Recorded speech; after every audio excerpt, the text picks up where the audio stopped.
வீட்டில் எங்கள் அந்த தமிழ்ச்செல்வி வந்துட்டு ரொம்ப அழுதுகிட்டு இருக்காங்க. வசந்தி அப்பா தானே எல்லாருமே ஆறுதல் சொல்லிட்டு இருக்கும்போது இவளுங்க ஏன் இப்படி பண்ணுறாளுங்கன்னு ஒன்றுமே புரியலை. அம்மாவும் ஆயாலும் அந்த ஈஸ்வரியும் சேர்ந்துக்கிட்டு இப்படிப்பட்ட ஒரு விஷயத்த பண்ணிட்டாளுங்க. வீட்டில் இருக்க அழகரை வீட்டில் யாருக்கும் தெரியாமல் எழுதி வச்சுட்டு தூக்கிட்டு போகிற அளவுக்கு அவளுக்கு எவ்வளோ தைரியம் வந்திருக்கும். அவளுங்களை சும்மாவே விடக்கூடாதுன்னு சொல்லிட்டு அப்பத்தாவும் சொல்கிறாங்க. அதே நேரத்தில் செல்லப்பாண்டியும் நாம் திரும்ப திரும்ப நம்ம வீட்டு விஷயத்துக்காக பஞ்சாயத்து ஆட்களை கூட்டிகிட்டே இருக்கிறதும் சரியாக இருக்காதுன்னு தோணிகிட்டே இருக்கு. ஏன்னா எல்லாருமே அதை தான் சொல்கிறாங்க. ஊரில் இருக்க எல்லாரும் அவங்க ஒரு குடும்ப பஞ்சாயத்தை மட்டுமே பார்த்துக்கிட்டு இருக்க வேண்டியதாக இருக்குது.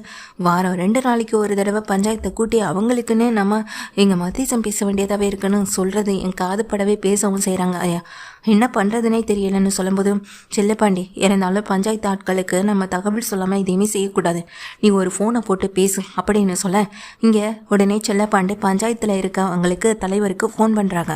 தலைவரே ஒரு சின்ன விஷயம் நடந்து போச்சுன்னு சொல்ல, என்னையா அப்படின்னு செல்லப்பாண்டிகிட்ட கேட்க விஷயத்த சொல்கிறாங்க செல்லப்பாண்டியும். அப்படியா, பெரிய வீட்டு ஆட்களா, எப்படி அதெல்லாம் பண்ணாங்க, அவங்களுக்கு என்ன தைரியம் வந்துச்சு அப்படின்னு சொல்லி கேட்கவும் செய்கிறாங்க. அந்த அம்மா கொஞ்சம் மோசமாக தான் பேசும். ஏற்கனவே நிறைய பஞ்சாயத்தில் அந்த அம்மா பேசுகிறத நானே கேட்டிருக்கேன். இதுக்கெல்லாம் ஒரே வழி, நீங்கள் ஸ்டேஷன் மூலமாக மூவ் பண்ணுங்க, அதுதான் சரியாக இருக்கும். அதான் நான் மீதி தலைவர்கிட்ட எல்லாம் பேசிடுறேன். நம்ம ஊரில் பஞ்சாயத்து வளர்க்க போகிற இருக்கிறதுனால தான் எல்லாமே பார்த்துக்குறோம். கைமீறி சில விஷயங்கள் போகும்போது போலீஸ் ஸ்டேஷன் போகிறதுலேயும் ஒன்றும் தப்பு இல்லை. வேணா போலீஸ் ஸ்டேஷனுக்கு நீங்கள் நேரடியாக போகாமல் உங்கள் பங்காளி வீட்டு பையன் அங்கே ஸ்டேஷனில் தானே வேலை பார்க்குறாரு, அவர் மூலமாக ஏதாச்சும் பண்ண பாருங்க அப்படின்னு சொல்லிட்டு அங்கே தலைவர் சொல்ல, ஃபோனை வச்சு செல்லப்பாண்டி விஷயத்த வசந்திக்கிட்டையும் தமிழ்ச்செல்விக்கிட்டையும் அப்பத்தாக்கிட்டையும் சொல்கிறாங்க. அம்மா இப்போதாம்மா பேசினேன், ஆனால் அவங்க எங்கள் சில விஷயங்களை போலீஸ் ஸ்டேஷன் மூலமாக பார்க்குறதான் சரியாக இருக்குன்னு சொல்லிட்டாங்க. இந்த மாதிரி அந்த அம்மா அடாவடித்தனத்தை அடக்கிறதுக்கு இதுதான் சரியாக இருக்குன்னு சொல்கிறாங்க அப்படின்னு சொல்ல, நானும் அதே தாண்டா நினச்சேன், பஞ்சாயத்து ஆட்களும் அதே தானே சொல்கிறாங்க, அப்படியே பண்ணிவிடுவோம் அப்படின்னு சொல்கிறாங்க.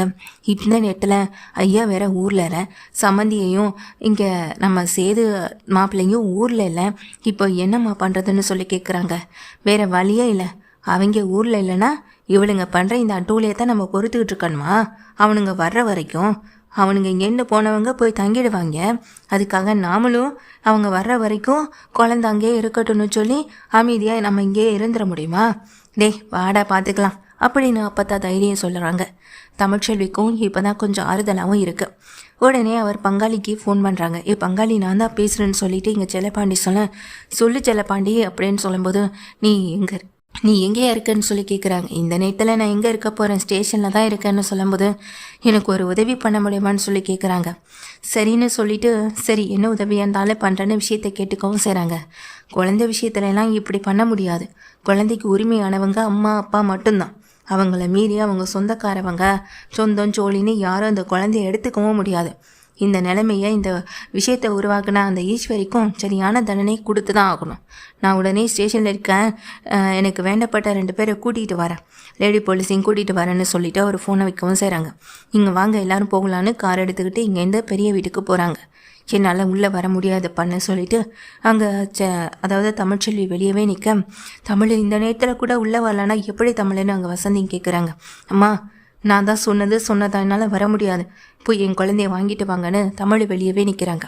அப்புறம் செல்லப்பாண்டி வசந்தி அப்பத்தா 3 பேருமே வீட்டு வாசலில் போய் நிற்க, என்னடி பண்ணிக்கிட்டு இருக்கேன் உள்ளன்னு வெளியே நின்றுட்டு கூப்பிடும்போது, வாங்கத்த வாங்க உள்ளே வாங்க, நீங்கள் வருவியேன்னு தெரியும், அம்மா தமிழ்ச்செல்வி வரல அப்படின்னு சொல்லி கேட்க, என்ன தைரியம் இருந்தால் வீட்டுக்கு வந்து குழந்தைய தூக்கிட்டு போங்க அப்படின்னு சொல்லும்போது, என்ன எங்கள் வீட்டு வாரிசை தூக்குறதுக்கு நாங்கள் யார்கிட்ட கேட்கணும், எங்கள் வீட்டு வாரிசு எங்கள் வீட்டில் பத்திரமா இதோ இருக்கான், இதுக்கு மேலே என்ன வேணும்னு சொல்லி கேட்க, சரிடி பஞ்சாயத்தில் நாங்கள் குழந்தைய கொடுக்கல, அதனால் குழந்தைய இப்போ இங்கே தூக்கிட்டு வந்துட்டேன், சரி மீனாட்சியை இப்போ கொடுக்க முடியுமா முடியாதான்னு சொல்லி கேட்குறாங்க.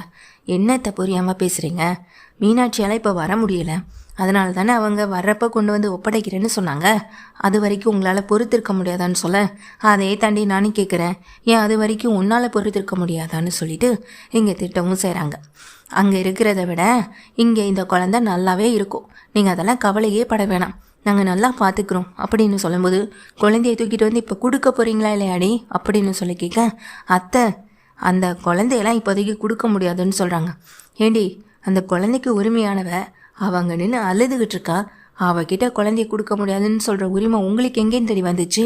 என்ன சேதி எம்எல்ஏ ஆகிட்டான், எம்எல்ஏ ஆனதுனால எந்த ரவுடி கணத்தை வேணாலும் பண்ணலான்னு நினச்சிட்டு இருக்கியான்னு அங்கே அப்பத்தான் கேட்குறாங்க. குழந்தைய கொண்டு வந்து கொடுக்க முடியுமா முடியாதான்னு செல்ல பண்ணி கேட்குறாங்க.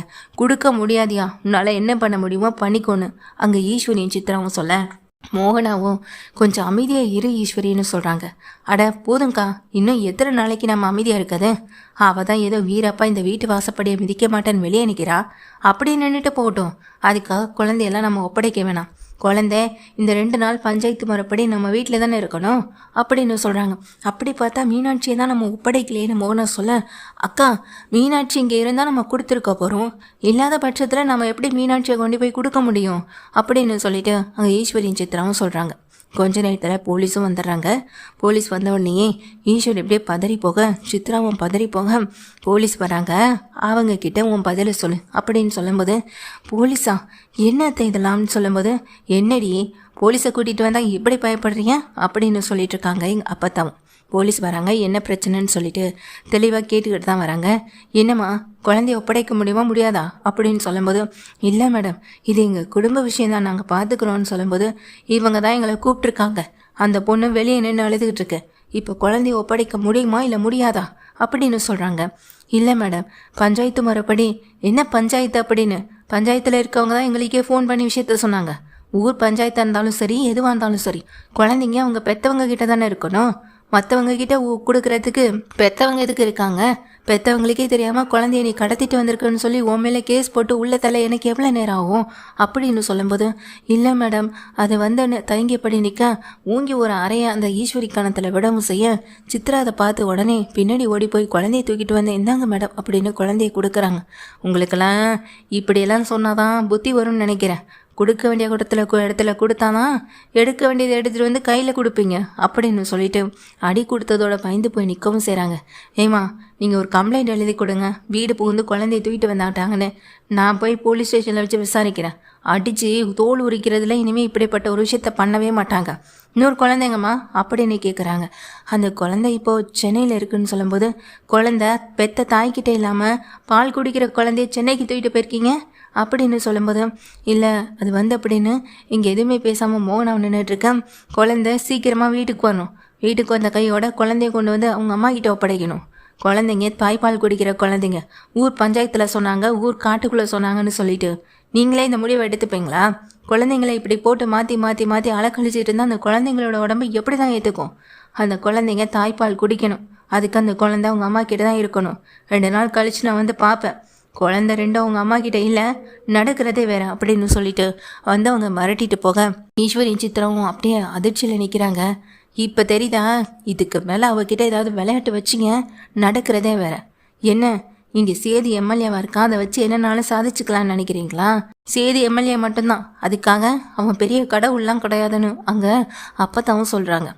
வாங்கம்மா நம்ம போகலான்னு அங்கே வசந்தியை கூப்பிட்டுட்டு போக, இன்னொரு தடவை எங்கள் வீட்டுக்கு வர வேலை குழந்தைய தூக்குற வேலை ஏதாவது நடந்துச்சு அப்புறம் நானும் மனுஷனாக இருக்க மாட்டேன் அப்படின்னு செல்ல பண்ணி தட்டிட்டு போக, அங்கே ஈஸ்வரி சித்திரம் அடைஞ்சு போய் நிற்க மோகனா சொல்கிறாங்க.